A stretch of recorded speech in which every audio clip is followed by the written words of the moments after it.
I love a sunburnt country, a land of climate change, a history of inaction despite droughts and flooding rains. Both sides have failed the nation amid wars and mutiny.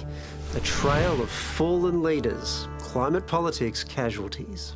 Speak of the devil. I'm just trying to work out why my screen looks so amazing. Ghosts of PMs past, anyone? I'm speaking to you.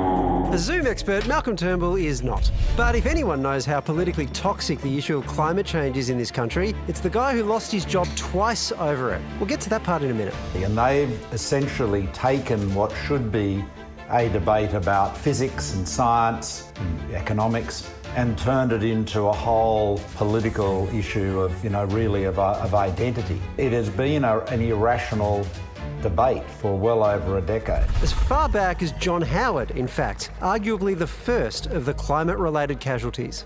I'll also be announcing a cap-and-trade emissions trading system. Howard came to the 2007 election with an ETS, but only after he was dragged into it by his new Environment Minister, Malcolm Turnbull, and by the public, who suddenly cared about climate change thanks to Al Gore's An Inconvenient Truth and the fact that we were living through a terrible drought.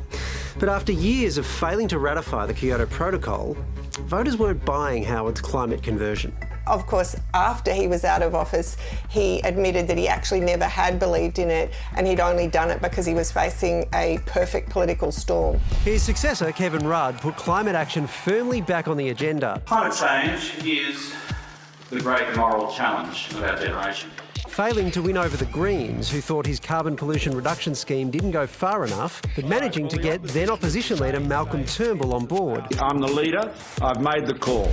But then casualty number 2 happened. Turnbull turfed in a Tony Abbott-led climate revolt. I think that the climate change science is far from settled. The anti-climate action forces, the climate denial forces, are very powerful. You've got this bizarre thing that has developed on the right wing of politics, which is essentially anti-science. And it's the same kind of politics that informs the anti-vaxxers. In a way, it's sort of a rebellion against modernity and against science. Climate casualty number 3 quickly followed. Without Turnbull's support, K-Rudd gave up on his carbon scheme. His popularity plummeted and Julia Gillard pounced. He wasn't able to get his emissions trading scheme through the Senate. He had to decide, did he have the courage of his convictions? Would he take that to a double dissolution election and see if he could drive it through? And instead, he thought he'd shelve it for a while. And at that point, I think he lost a lot of credibility with voters. And I do think it was really quite influential in his demise. So that was a big day.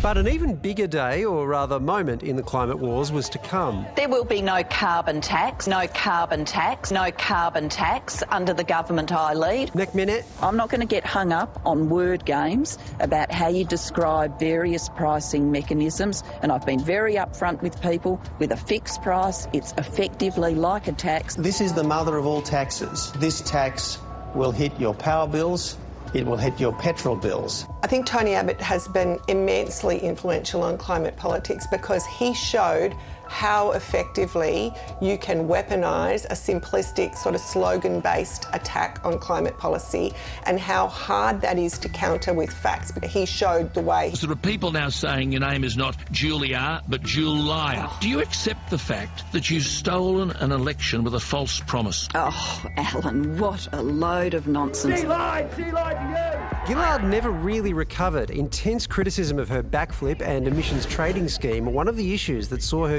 given the boot. Her carbon price following suit not long after. She didn't introduce a carbon tax. She introduced an emissions trading scheme with a very brief fixed price at the beginning of it. And Peter Credlin, Tony Abbott's chief of staff, said again many years later, they always knew it wasn't a carbon tax. So yes, that statement and what was seen as a backflip on it was really damaging to Julia Gillard, but it was damaging because of the way climate policy was weaponised, not necessarily because of what she did. Hey, remember casualty number 2? I'm the leader, I've made the call. He came back from the political dead. I'm speaking to you. only to become a casualty again. Turnbull forced to ditch the emissions reduction target from his national energy guarantee in the face of an all too familiar party room revolt. This is my leader. It wasn't enough to save him. It is diabolically difficult, and a lot of people will say on the sidelines, oh, this Prime Minister should just do this or do that. Well, it doesn't work like that. I mean, as you're seeing with Scott Morrison, he has no rivals for the leadership of the Liberal Party. The Murdoch press is absolutely in lockstep with him, right? So he has a more secure position than, any of his predecessors, even, right back to Howard's time. But he still had to deal with the National Party, and they've hung him out to dry. Scott Morrison now desperately trying to avoid becoming yet another climate politics casualty in a graveyard of broken dreams. It is this toxic problem, and I think as long as the coalition or, leading figures in it see it as being politically advantageous, they'll keep doing it. If Scott Morrison does suffer for his climate policy, it will be because he doesn't have one, not because he's done too much. He hasn't really done much at all. Fascinating looking back over that, isn't it? But I do feel like we've never been more beset by politicians and leaders who set their policy compass by the next few news poll results or the next election as it looms large at the moment. But given what's at stake here, that's never been more dangerous. We are talking about the future of our planet. We are talking about this affecting generations to come. And I don't know about you, I don't have grandchildren, but I don't know how I'd look them in the eye if I didn't feel like I, did my bit as a voter to help change happen. Oh, yeah. Well, the urgency of it is clear. The moment for me, when I look back at all that, the moment for me is the Kevin Rudd moment. Malcolm Turnbull's the opposition leader. He's just been toppled. Tony Abbott comes in. And it's easy to forget, at the moment Tony Abbott became opposition leader, people were laughing. Like they were sort of going, well, this guy clearly can't win the election. Yep. And it turns out he's a brilliant opposition leader. But if Rudd had gone to that election at that moment before Abbott had the chance to establish himself as an opposition leader, I reckon he wins that election, and I reckon the ETS goes through, and I reckon it's established by now. I could be wrong, but that's how I reckon that plays out. That's the fork in the road that gets me every time when I think about it. Anyway.